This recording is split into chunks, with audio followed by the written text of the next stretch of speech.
이제 창세기의 주요 이야기들이 거의 이제 마무리가 되어가고 있습니다. 이 앞에 47장 28절 말씀 보면은 야곱이 애굽 땅에 이제 17년을 거주하여서 나이가 147세가 되었다라고 쓰고 있습니다.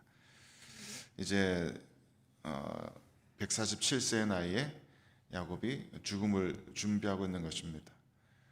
아브라함이 향년 175세라 그랬고 이삭이 180세라고 그랬으니까 그거보다는 더 이른 나이에 세상을 떠나게 된 것입니다. 창세 이후로 인간의 수명이 계속해서 조금씩 줄어들고 있는 것 같습니다. 어쨌든 이제 야곱도 죽음을 준비할 때가 되었기 때문에 요셉을 불러다가 나를 애굽 땅에 묻지 말고 가나안 땅에 가서 조상의 묘지에 장사해다오, 그것을 당부를 합니다. 대개 이런 조언은 장남에게 해야 되겠지만은 르우벤에게 말을 해야 되겠지만은 지금 되어지는 상황 보면 계속해서 요셉이 12형제 중 장남 역할을 하고 있습니다. 사실 뒤에 나오는 12아들들에 대한 축복의 말씀 보면은 르우벤이 아버지의 첩을 건드렸기 때문에 아버지의 침상을 더럽혔다라고 말하면서, 그래서 너는 탁월하지 못할 것이다, 너는 다른 사람보다 뛰어난 높은 자리에 서지 못할 것이다 라고 유언을 하고 있습니다. 그래서 지금 사실상 온 가족을 먹여 살리고 있는 장남 역할을 하는 요셉에게 자신의 장례를 부탁하는 것이죠. 그리고 이렇게 자기 자신을 어떻게 어디다 묻어다오 이거 말고도 야곱이 해야 될 일이 또 하나 있습니다. 자손들에게 하나님의 언약을 물려주는 일을 해야 합니다. 많은 고대인들의 생각이 비슷했던 것 같지만 이 당시 유대인들에게도 죽음은 결코 개인적인 사건이 아니었습니다. 죽음은 유대인들 사고방식에 조상들에게로, 열조들에게로 돌아가는 일입니다.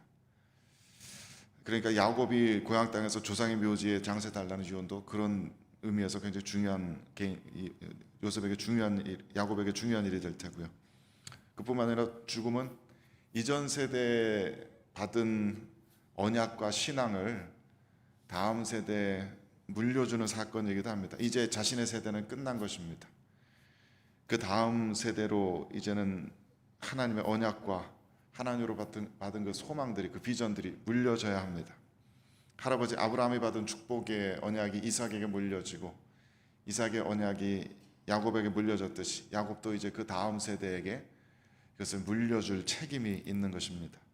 그래서 자녀들을 임종 침대에서 하나님의 이름으로 축복함으로써 하나님의 언약을 물려주고 그 복을 물려주는 것입니다. 그 언약을 잊지 않도록, 하나님 섬기는 일을 그만두지 않도록 자녀들에게 당부를 하고 다짐을 시키는 거죠.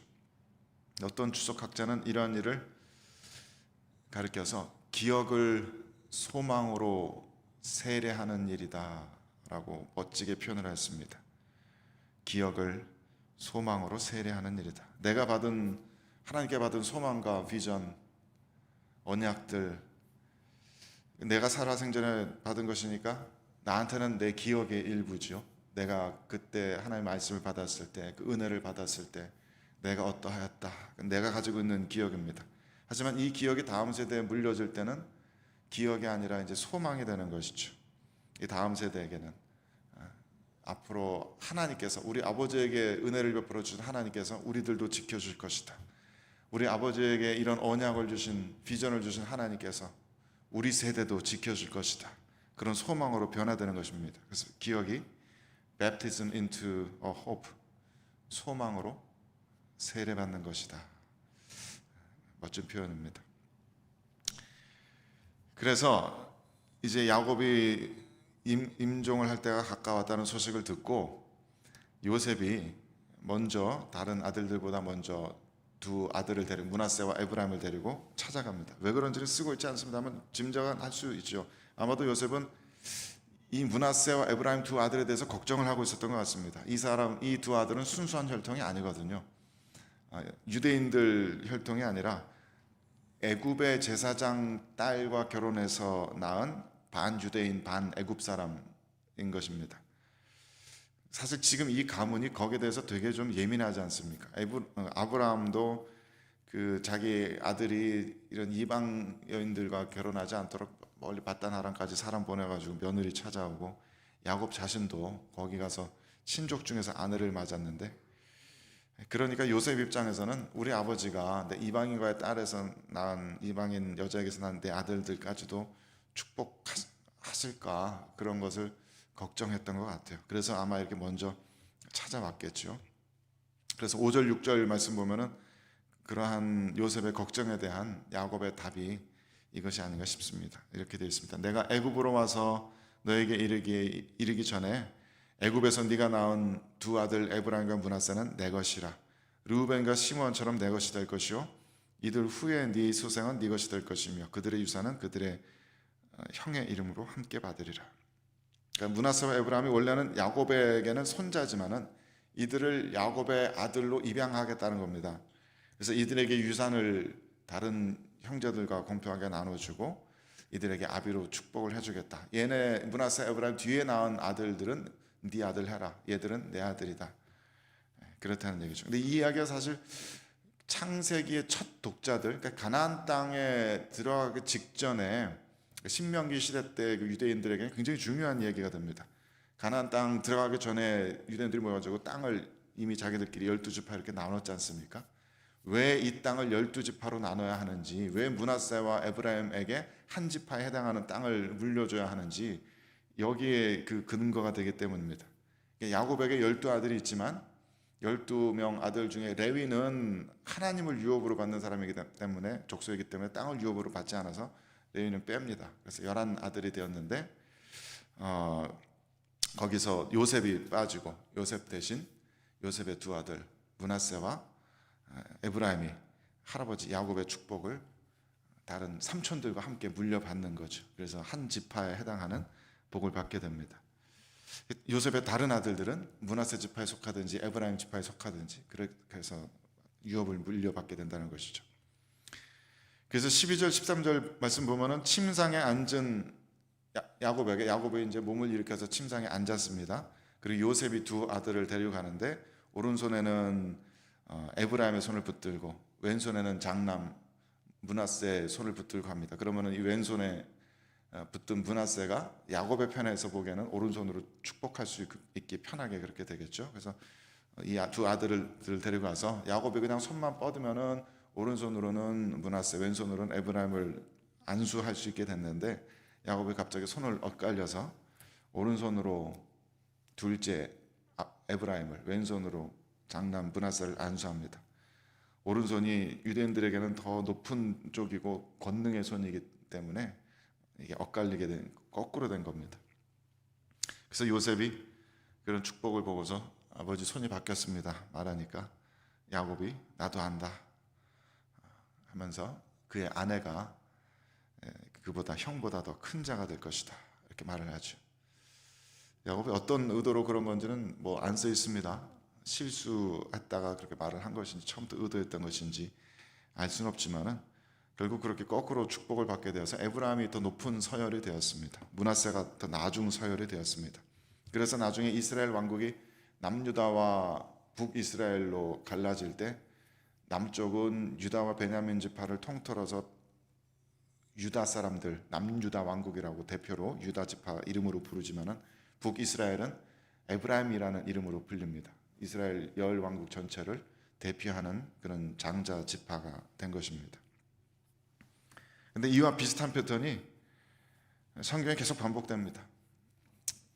이스마엘이 먼저 태어났지만 그보다 이삭이 장자의 축복을 받고, 야곱 본인도 에서의 쌍둥이 형제, 쌍둥이 동생이지만 동생이 장자의 축복을 받습니다. 요셉도 끝에서 두 번째 순서이지만 모든 형들 제치고 장남 역할을 하게 됩니다. 이게 성경에 반복되는 패턴입니다. 예수님께서 마태복음 19장 30절 말씀에 그러나 먼저 된 자로 나중되고 나중된 자로서 먼저 될 자가 많으니라 하셨습니다. 이 얘기가 콘텍스트가 12제자들에게 쭉 이렇게 앞으로 일들을 얘기하시면서 니들이 12지파를 맡아서 다스리는 그런 역할을 하게 될 것이다 라고 하면서, 하지만 나중된 사람들이 너희들에게 들어올 것이다 얘기를 하면서 언뜻 암시를 하시는데, 그 얘기가 나중에 사도 바울이 로마서 9장에서 11절 사이의 말씀에서 그걸 자세히 풀어서 얘기하고 있습니다. 유대인들이 먼저 언약을 받았지만, 그래서 유대인들이 마치 하나님 나라의 장자 같은 역할이지만 유대인들이 순종하지 않았기 때문에 그 은혜가 너희 이방인들에게 흘러가게 되었다. 너희들이 나중됐지만은 먼저 되는 자들이다. 이것을 가르쳐 줍니다. 그래서 마치 이스마엘이 그랬던 것처럼, 에서와 르우벤이 그랬던 것처럼 유대인들이 먼저 하나님의 언약을 받았지만, 장남 자리에 있었지만 그들이 실수하고 허물이 있었고, 하나님께서는 그들을 대신한 낮은 자들을 미리부터 택하여 놓으셔서 이방인들을 통해서 하나님의 나라가 온 땅에 퍼져나가게 되는 귀한 일들을 맡게 되는 것이죠. 그러니까 어떤 요즘 일부 선교 단체나 백투 제루살렘 운동하는 분들은 이런 거를 모르겠어요. 받아들여 가지 않으시는 건지 모르시는 건지, 이스라엘과 교회가 단절됐다고 생각하거든요. 이스라엘은 이스라엘이고 교회는 교회다. 이스라엘에게 주는 약속은 이스라엘에게만 주는 약속이라고 생각하기 쉬운데 그렇지 않습니다. 이스라엘은 이렇게 교회로 완성됩니다. 그러니까 오늘 본문의 이 사건은 그냥 우연히 일어난 사건이 아닙니다. 유대인들의 땅 배분 문제에 있어서만 중요한 사건이 아니라 하나님 나라의 통치의 원리가 이런 데 있다라는 것을 보여주는 사건입니다. 하나님 나라는 이런 식으로 움직여집니다. 철학자들의 표현에 그 가치의 전도라는 표현이 있는데 딱 그런 것입니다. 이 세상에서 가치 있는 것이 하나님 나라에서는 가치 없는 것이 됩니다. 이 세상에서 가난한 사람이 하나님 나라를 물려받는 사람이 되고, 이 세상에서 높다는 사람이 하나님 나라에서는 낮은 사람이 됩니다. 이 세상에서 뭘 좀 안다고 하는 사람이 하나님 나라에서는 아무것도 모르는 사람이 됩니다. 그러니까 오늘 19절 말씀에 야곱이 축복하면서 그의 아우가 그보다 큰 자가 될 것이다. 이것이 말하자면 예언의 말씀인 거죠. 하나님의 대언인 것입니다. 더 낮은 자가 높아지고 나중된 자가 먼저 됩니다. 이 세상의 가치가 하나님 나라에서는 전복되고 뒤집힙니다.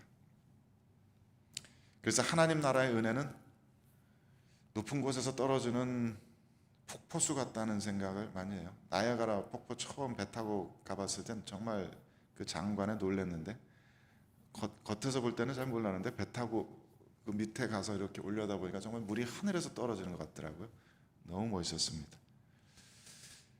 내가 낮은 자리에 있을수록 하나님의 은혜는 폭포수처럼 더 힘있게, 더 무겁게, 더 엄청난 크기로 부어지게 됩니다. 내가 마음이 높아질수록 하나님의 은혜가 그닥 별로 느껴지질 않죠. 그닥 감사하지 않고 별로 피부로 와닿지를 않습니다.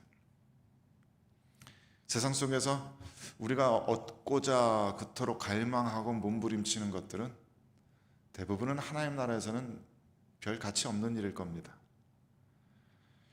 그거보다는 세상 사람들이 하찮게 여기는 것들, 하루하루의 작고 소중한 일들, 그런 것들이 하나님 나라에서는 훨씬 더 소중한 일이 될지 모르겠습니다. 눈에 띄지 않는 평범한 사람들과의 만남, 아주 작고 영향력 없는 사람의 삶, 우리가 하는 오늘 하루 이 일상의 아주 사소한 일들, 하나님 나라에서는 그런 것들이 카운트되는 것인지도 모르겠습니다. 나중된 자가 먼저 되는 것이 하나님 나라의 통치 원리라면 우리도 그렇게 되기를 원합니다. 우리가 먼저 기꺼이 낮은 자리로 내려가고, 기꺼이 작은 자들이 되고, 기꺼이 가난한 자들이 되어서 하나님의 은혜를 더욱더 풍성하게 받아 누리는 사람들이 되기를 원합니다. 오늘 우리가 살아야 될 이 하루도 굉장히 작고 보잘것없는 것일지 모르지만 분명히 하나님 나라에서는 커다란 의미를 가진 일들이 될 것입니다.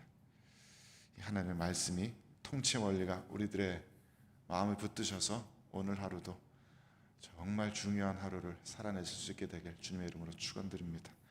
함께 기도하겠습니다.